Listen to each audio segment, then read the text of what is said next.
Bonjour à tous. Pour cette première vidéo, ce premier workshop, nous allons travailler sur un projet de start page. Donc pour vous résumer, il s'agit de la page qui s'ouvre quand on ouvre par exemple un nouvel onglet ou une nouvelle page sur un navigateur. Donc on trouve déjà un certain nombre d'exemples sur le web. C'est quelque chose d'assez répandu. J'en utilise une pour l'instant que vous pourrez voir maintenant à l'écran qui affiche juste l'heure et un petit message bonjour, bon appétit, bon après-midi, ce genre de choses. Sauf que pour moi, c'est pas suffisant, j'aimerais pouvoir ajouter mes propres liens, des raccourcis pour des sites, pour, aller en plus en fait de la barre de raccourcis, des favoris du navigateur, avoir quelque chose vraiment un peu plus visuel, mais qui soit quand même joli et surtout quelque chose qui soit adapté au mobile, vu que la plupart de ces pages de démarrage ne sont pas adaptées à l'utilisation mobile. Donc pour ce projet, j'ai décidé d'utiliser les technologies, suivantes, donc React pour la mise en page générale. Tout ce qui va être, code, ça va être en TypeScript. Donc TypeScript qui est un super langage, qui se transpile, après en JavaScript, pour ceux qui ne connaissent pas. Donc ça permet d'avoir du JavaScript typé. Pour les données, ça va être avec, Redux, qui est un peu, on va dire que c'est un peu l'ami régulier de React, vu que ça permet de simplifier la manière dont les données sont gérées par l'application. Donc ça va vraiment être l'application elle-même qui va être faite avec ces trois technologies.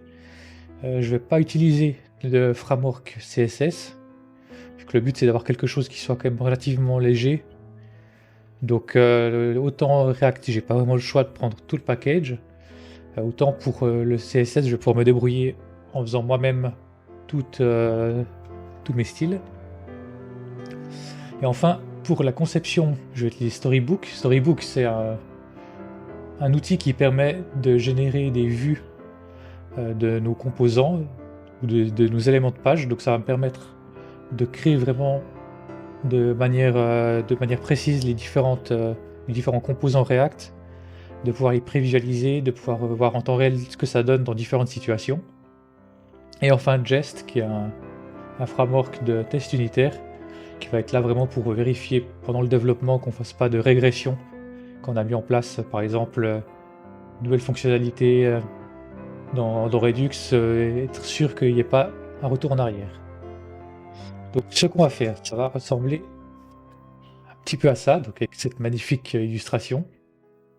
Donc avec une zone en haut de la page qui correspond à le header, c'est que là j'ai mis une indication d'heure.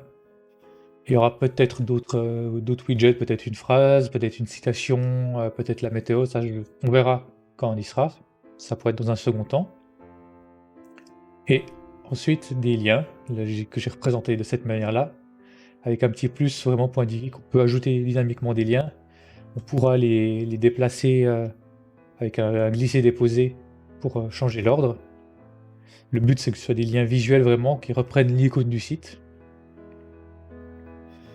Bien sûr, il faut que ça marche aussi sur mobile, donc voilà un petit peu à quoi ça pourrait ressembler sur une version mobile, donc avec le header qui est réduit au minimum, les liens qui s'affichent.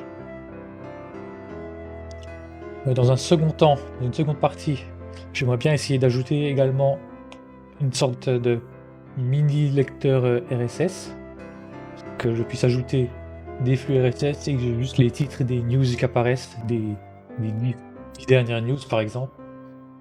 Donc quelque chose qui me permette, quand j'ouvre un nouvel onglet, je vois directement quelles sont les news que j'aurais pu louper. Et ça, ça va être le premier objectif. Et pour la suite, une fois que cette page sera faite, elle sera faite de manière à utiliser le stockage local du navigateur. Donc c'est quelque chose qui fonctionne bien tant qu'on ne vide pas le cache. Donc j'aimerais quelque chose d'un petit peu plus persistant. Donc je proposerai deux options dans des séries de vidéos ultérieures. Il y aura une option qui utilisera un back-end de PHP qu'il faudra réaliser. Donc quelque chose qui permettra de faire soit une version de la page mono-utilisateur mais protégée par un mot de passe dans une zone membre, soit une version multi-utilisateur si vous voulez partager après avec d'autres personnes de votre entourage. Et je compte également faire dans une troisième série de vidéos une adaptation de tout ce projet en tant qu'extension Firefox. Donc le but ce sera qu'on installe cette extension et que ça charge tout en local, que ça sauvegarde en local les données des liens, et pour limiter vraiment en fait les appels externes, qu'on n'ait pas besoin, qu'on soit pas titulaire dépendant d'un site existant. Donc voilà, et on va tout de suite passer à la première vidéo, vu que celle-ci est la vidéo numéro 0. La première qui sera la mise en place du projet des dépendances et des répertoires. A tout de suite.